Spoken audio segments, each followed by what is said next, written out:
करो। केवल एक तरफ से बताइए क्या हुआ था कल, क्या देखा आपने? मैं एक बार हाथ जोड़ना चाहता हूँ और अपने देश के 100 करोड़ या 110 करोड़ लोग हैं ना भाई, मैं तुम्हारे पैर छूना चाहता हूँ भाई, तुम्हारे चरण अगर इस देश में है तो भैया मैं पैर छूना चाहता हूँ। अगर तुम हिंदू हो ना तो अपने आप को इन मुसलमानों से बचा लो। ये सब एक हैं, मैं खुल के बोल रहा हूँ, ये सब मुसलमान एक हैं। कोई मुसलमान बोले कि मैं ये हूँ, मैं वो हूँ, मैं इंसानियत नहीं। मेरे बच्चे को मौत के घाट उतार देते, मेरी गाड़ी रोकी गई, मेरी गाड़ी रोकी गई। 50-100 कम से कम मुसलमानों ने मेरी गाड़ी पर चुपड़ गए, पथराव करा, ब्लैंक गोलियां चला रहे हैं कट्टों से। हमने देखा जब कश्मीर फाइल मूवी देखी थी ना हमने, तो हमारा खून ना खोल गया था हमारा उस टाइम। लेकिन जब हमारे ऊपर भी थी ना तो मुझे पता है मैंने नन्हे से 1.5 साल के बच्चे को कैसे बचाया है।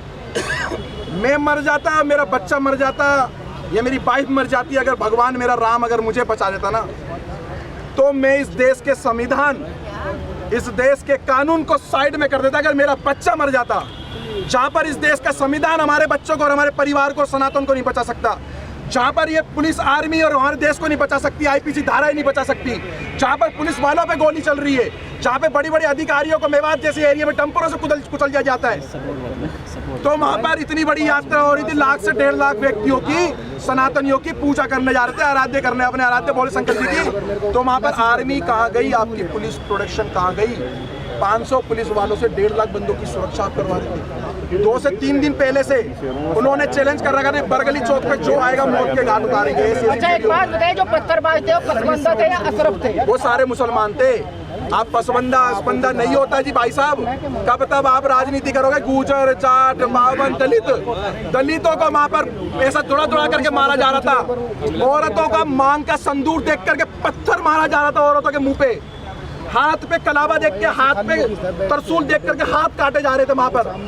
हमारी गाड़ियों पे बजरंग दल लिखा या कुछ लिखा हुआ, कोई झंडा लगा हुआ था, उसको टारगेट बना करके मारा जा रहा था। प्री प्लान था, पूरा प्री प्लान था, पूरा प्री प्लान। 30 तारीख को फरीदाबाद के अंदर मैं कह रहा हूँ 100 में से 90% मुसलमानों की दुकानें बंद थी, मीट की और बिरयानियों की, क्योंकि इनके मौलाना द्वारा एक आदेश हो रखा था मुसलमानों को कि हिंदू जा रहे हैं मेवात, और आज ऐसी जगह पे जा रहे कि जहाँ पर हिंदू लाखों जाएगा और 50,000 से ज़्यादा हिंदुओं को मौत के घाट उतारा जाएगा। मैं आपको सच बता रहा हूँ, मैं कोई आपको झूठ नहीं बता रहा। जब मेरी गाड़ी में विजय, आप गाड़ी में कितने लोग थे, किस तरीके से, कितने बजे की घटना हुई, अचानक क्या हुआ वो बताइए। आप 7 से 8 जने थे। जैसे ही हम लोग बरगली चौक वाले रोड पे जैसे हम लोग आगे की तरफ बढ़ते हैं तो हमें दिखता है कि कुछ लोग बाइक के पास खड़े हैं, 6-7 बंदे बाइक ठीक कर रहे हैं। हमें थोड़ा सा शंका हुई कि 6-7 बंदे बाइक ठीक कर रहे हैं। आगे एक ऑटो, कम से कम 10-15 बंदे ऑटो ठीक करने में लग रहे हैं। एक ट्रक, एक डंपर के आगे उन्होंने बाइक को लिटा रखा और ट्रक वाले की गर्वान पकड़ रखी है। सब एक प्री प्लान था कि एक फौवा बना रहा था कि भाई लगे किसी को कि हम लोग ये हादसे में खड़े हो, लेकिन वो हादसे में नहीं थे।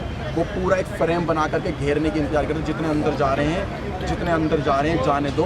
उसके बाद एक एक की लाश वहाँ से निकलती, एक की लाश वहाँ से निकलती। और हिंदुस्तान के अंदर ऐसा हो गया कि जैसे आज से कम 20-30 साल, 25 साल, 50 साल पहले अमरनाथ की यात्रा में होता होगा या हुआ है, या जैसे कश्मीर के अंदर हुआ है, जैसे कलकत्ता में हुआ है, कर्नाटक में हुआ है, केरल में हुआ है। आज हमें पर जब बीती तो हमें लगा कि सच ये सब मुसलमान एक जैसे हैं। आज मुसलमानों को रोडों पे उतरना चाहिए। आज मुसलमान रोडों पे उतरे जो गंगा जमुना तहजीब की बात कर रहे हैं। आज मैं कह रहा हूँ अपने मुसलमानों से, देश के मुसलमानों से जो कहते हैं हम इस देश के नागरिक है, पहली बात तो तुम इस देश के किराएदार हो। मैं बोलता हूँ क्योंकि मेरे बच्चे पे बात आ गई, मेरे बच्चे की ना ये मौत के कारण मेरी औरत से ये बोला गया चलो जल्दी उतरो। 7-8 जनों से ये बोला गया चलो उतरो नीचे गाड़ी से, लेकिन मैंने अपने एक्सीलेटर को घेर पे डाल करके और एक्सीलेटर का पे पंजा दबाया और अपनी गाड़ी को आगे बढ़ाया।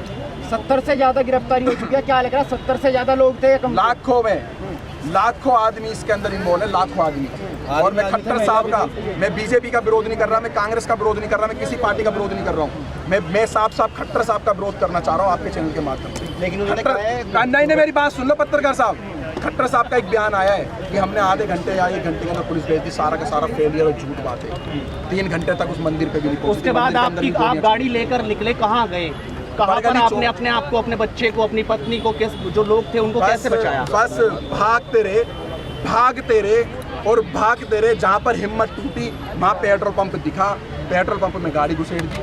मैं उन अंकल जी का एहसान ज़िंदगी भर नहीं भूलूंगा, मेरे को और मेरे परिवार को, और उन्होंने मेरे पीछे बैठे हुए व्यक्ति को, जो किसी के बच्चे थे, किसी माँ के लाल थे, उनकी माँ की आँख में कटकटियाँ लगी हुई थी, मैं वहाँ पे मेरे बच्चे गए, वहाँ पर हमला हो रहा है। उन अंकल का धन्यवाद करना चाहूँगा। अंकल ने बोला डरो मत, गाड़ी यहाँ लगाओ, किसी माँ के लाल में दम नहीं, जो इस पेट्रोल पंप की सीमा पार करते हैं। पेट्रोल पंप पे आए और कार से पेट्रोल पंप के सामने कि हाँ यहाँ ये लड़ फंसे हुए हैं ये सारे के सारे, और हमने भगवा, यही कपड़ा चेंज नहीं हुआ मेरा कल से, यही कपड़ा है मेरे पास, यही। इसको देख के टारगेट कर रहे थे कि अगर वो सारे का 200-250 की संख्या में आ जाते तो हमें पेट्रोल पंप पे ही मार देते, पेट्रोल पंप पे भी आग लगा देते। वो इस चीज़ को अंजाम देने वाले थे। फेंकने वालों में महिलाएं भी शामिल थी क्या? पत्थर फेंकने वालों में महिलाओं का मेरे को नहीं पता, मैं झूठ बिल्कुल नहीं बोलूँगा। मैंने अपनी नहीं जी, किसी ने भी देखी हो, मैं तथ्यों पे बोल रहा हूँ, झूठ नहीं बोलूंगा। सारे के सारे 15 से 16 साल के बच्चे थे वहां पर, 15 से 16 साल के बच्चे थे, बूढ़े थे, पत्थर पकड़ा रहे थे बच्चों के हाथ में, फेंको इनके ऊपर। भारत के अंदर ये हाल कर दिया। अगर पुलिस और कानून और प्रशासन अगर हमारी रक्षा सुरक्षा नहीं कर सकता ना, तो हम स्वयं करेंगे, आप पीछे हट जाओ। वो 15 मिनट की धमकी देते थे, मैं कह रहा हूँ 5 मिनट का मैं कह रहा हूँ, तुम पीछे हट जाओ 5 मिनट के लिए। हम अपने देश में ही बता देंगे, इस भारत के अंदर ही बता देंगे हम अपने धर्म की कैसे रक्षा कर सकते हैं। इतना कायर बुज़दिल समझ रखा है तुम लोगों ने हिंदुओं को, इतना कायर बुज़दिल। और सारे पत्रकारों से हाथ जोड़ के निवेदन कर रहा हूँ, सच दिखाना, झूठ मत दिखाना। ये दलाल पत्रकार, सोशल मीडिया के बड़े बड़े चैनल वाले ये बता रहे कि हमारे से क्या सुनी हो गई। हमारी सारी पद यात्रा गाड़ियों पे थी, और गाड़ियों पे 50 और 60 गाड़ी स्पीड, 50 और 60 की स्पीड में गाड़ियां चल रही है रोडों पे, हाईवे पर। भाई साहब 50-60 की स्पीड में क्या सुनी हो रही है? अरे नलाई को पढ़ाई भी करिए किसी स्कूल में, केजी, एलकेजी, यूकेजी, पहली, दूसरी, 10वीं, 12वीं, बीए कुछ कर रखी है। अनपढ़ो, इस देश के लोगों को बेवकूफ बना रहे हो तुम लोग। क्या सुनी हो रही है? पथराव कर रहे, गोलियां चला रहे, पुलिस पे गोलियां चला रहे, पुलिस को दंगा करके मारे, पुलिस की गाड़ियां चला रहे, थानों में आग लगा दिए। जहां पर पुलिस प्रशासन सेफ नहीं है, तो वहां पर पहले से हमें बताओ कि हम देश के कानून आपकी रक्षा नहीं कर सकते। गोली भी चली, मेरी गाड़ी पे गोली नहीं चली, मेरी गाड़ी के सामने से बिल्कुल गोली गई है, हवा में गोली फायर करी उन्होंने कट्टों से। और ऐसे ऐसे वेपन उनके हाथ में थे, जो दिल्ली पुलिस के भी हाथ में ऐसे हथियार नहीं थे, आर्मी वालों के पास भी नहीं होंगे। मैं कहा दिल्ली पुलिस, हरियाणा पुलिस के हाथ में ऐसे हथियार नहीं थे। इतने बड़े बड़े आतंकवादी हैं, सारे के सारे मेवाती आतंकवादी हैं, वायलेंस हुई है, आतंकवादी हैं। ये पूरी फंडित थी, ये पूरी की पूरी, ये पूरे के पूरे प्री प्लान के हिसाब से, फ्रेम के हिसाब से। और मैं अभी भी कहना चाहता हूँ, अगर तुम्हारे अगल बगल में कोई मुसलमान किराए पे रहता है, कोई भी है, पूरा बाइकआउट करो, बहिष्कार करो, उनसे किराए पे कमरा खाली करवाओ, क्योंकि सबके सब एक हैं। अब क्या मांग है? अब क्या मांग है? उनकी मंशा ये थी, मारना चाहते तो सवेरे 5 बजे यात्रा चालू थी, 5 बजे भी पथराव कर सकते थे। उनकी मंशा ये थी, जितने अंदर घुस रहे हैं, जितने अंदर जा रहे हैं, जाने दो, उसके बाद इनकी लाशें निकालेंगे। भारत के अंदर हिंदुओं पे हमला इस तरीके का हुआ। अगर तुम आप भी चुप रहे ना, तो फिर तुम अपने पास अब क्या मांग है? हमारा हिंदुओं गुना, हिंदू हैं, हिंदुओं गुना, हिंदू हैं हम, हिंदुओं गुना, हमारा गुना ये क्या गुना करा भाई हमने? दस्तक है ये। हाँ, 47 वाला झंडा, 47 गुना कोई नहीं था भाई साहब। गुना ये था कि हम लोग प्रशासन के भरोसे पे रह गए। अगर प्रशासन हमें पहले बोलता हम तुम्हारी सुरक्षा नहीं कर सकते, तो हम अपनी सुरक्षा स्वयं करते। और कैसे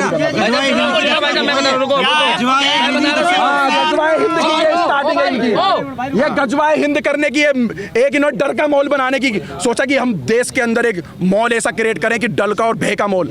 कोई भी मुसलमान से डरने की जरूरत नहीं है। मैं विजय हिंदू ऐलान कर रहा हूं, किसी भी मुसलमान से इस भारत के अंदर डरने की जरूरत नहीं है। किसी भी मुसलमान से, आपके बगल में 100 मुसलमान रहते हो, लाख मुसलमान रहते हो, डट के ही लड़ना है।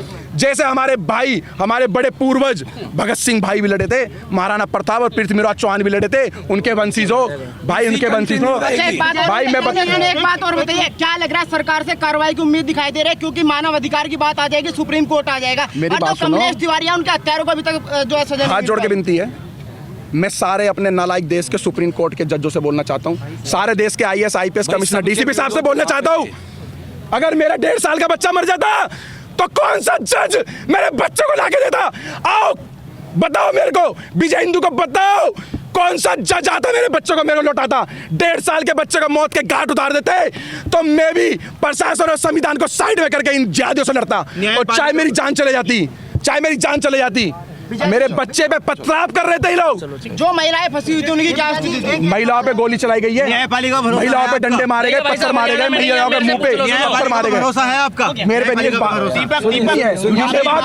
मेवात जैसी घटना के बाद नहीं है, मेवात जैसी घटना के बाद नहीं है। देखिए सारे सवाल मैं आपको बता देता हूँ, शुरुआत कहाँ से हुई है। हम फरीदाबाद से जब निकले हैं अपने वाहन से, इनकी गाड़ी हमारे से आधा घंटा लगभग पीछे थी, आधे से पौन पौन घंटा, किलोमीटर के हिसाब से नहीं बता सकता, मगर जिस समय हम लोग वहाँ से जा रहे थे, रास्ते में हमारी गाड़ी के पीछे 2-3 बाइक वाले लगातार चल रहे थे, जो फरीदाबाद से नूह और मेवात तक थे। हमें शक तो हो रहा था कि शायद हमारा पीछा करा जा रहा है, हमारी रेकी हो रही है।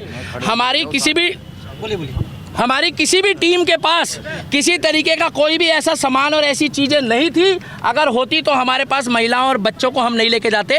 केवल शोभा यात्रा थी, जो पिछले कई वर्षों से वहाँ पर शोभा यात्रा चलाई जा रही है, और शोभा यात्रा में जल चलाया जाता है, पूजा पाठ करी जाती है, और उसके बाद उन मंदिरों से अपने अपने स्थान वापस जाया जाता है। मगर वहाँ पर जिस तरीके से भीड़ थी, सबके कानों में छोटे वाले वो ईयरबड लगे थे। हमारी बाइकों के साथ भी जब हमारी बाइकें रुकी है, कुछ काफिले में 4-5 गाड़ियाँ रुकी है, हमारी गाड़ियों के साथ एक बाइक वाला रुक के गया है, जिसने ये बताया है, वहां पर सबने देखा है कि कुछ लोग यहां भी रुक गए हैं, भेजो।